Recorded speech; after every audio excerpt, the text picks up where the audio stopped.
Right off the bat, I just want to say the gameplay in the background is from Fast RMX for the Nintendo Switch. If you like F-Zero or Wipeout and long for zero gravity racing games to come back, I highly recommend this game. I won't be doing a full review on it as I feel that there isn't a whole lot you can really say about a racing game. It runs at a buttery smooth 60 frames per second, it plays as amazing as it looks, and has a great sense of speed. Now, with that out of the way, let's get right to the topic at hand.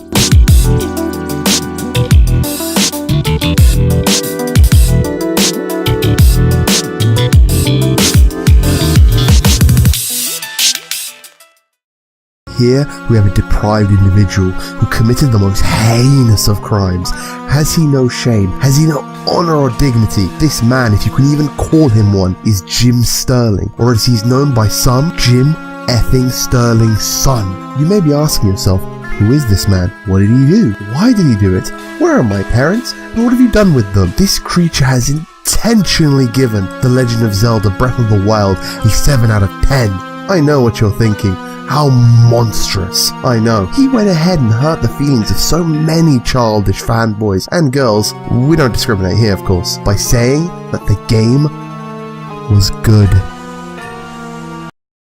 So the dust is kind of settled, I think it would be appropriate to express my dislike for review scores. I myself intentionally do not use them in any of my reviews, nor will I ever, and I'll get into why into the rest of the video. Let me make this crystal clear, by no means am I justifying these people's reactions to a review on the internet, just thought there is no better time than now to discuss this.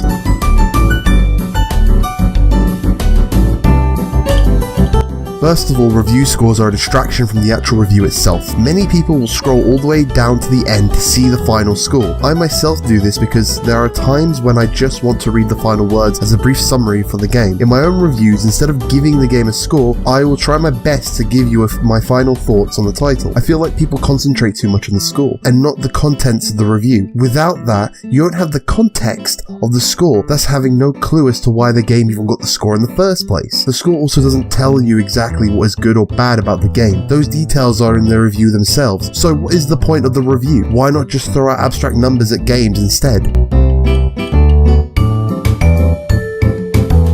The scoring system is broken. Anything less than an 8 out of 10 to a lot of people may as well be terrible. Maybe it's something to do with the schooling system, where a 50% in some places is considered a failure, but people's perception of these abstract numbers that have little to no meaning have broken the scoring system. Using Jim's review as an example, he gave the game a 7 out of 10. By his scoring system, this translates to a good. He said the game is good, but that's not enough for people now, is it?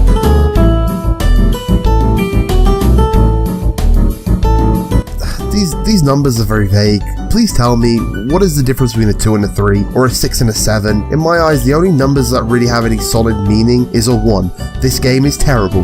Do not buy. Will not recommend. 4. This game is poor.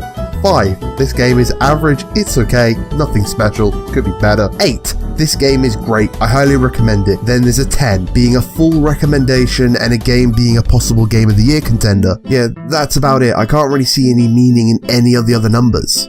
At all.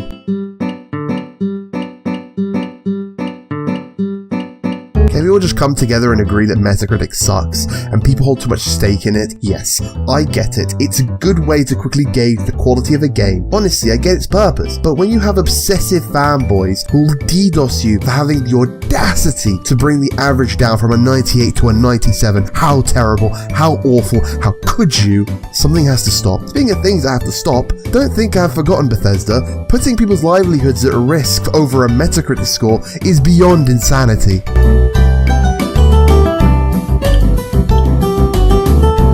Using Metacritic as the example for this last point, here we have two sets of games that share the same score, Fast RMX and Snipperclips, as well as Tales of Berseria and For Honor. Fast and Snipperclips share the same average Metacritic score of 80. Does that mean the two games are comparable? Of course not. So what does it mean that both scored 80, or that Tales of Berseria and For Honor both got 79? These abstract numbers don't mean anything when comparing two games that are not even in the same genre. And once again, going back to my first point, it It distracts you from the details. Tales of Berseria and For Honor do not have the same problems and merits, so what does it mean they both got the same score?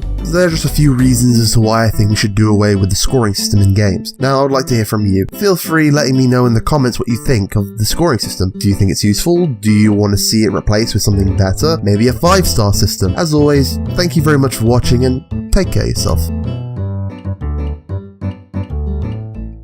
Seriously, Jim, why didn't you give it a good score? Like 20 or 10, 20 out of 10, that's much more reasonable. 20 out of 10, that's perfect. Why you did, Jim? Come on, man. Come on, Jim. 20 out of 10.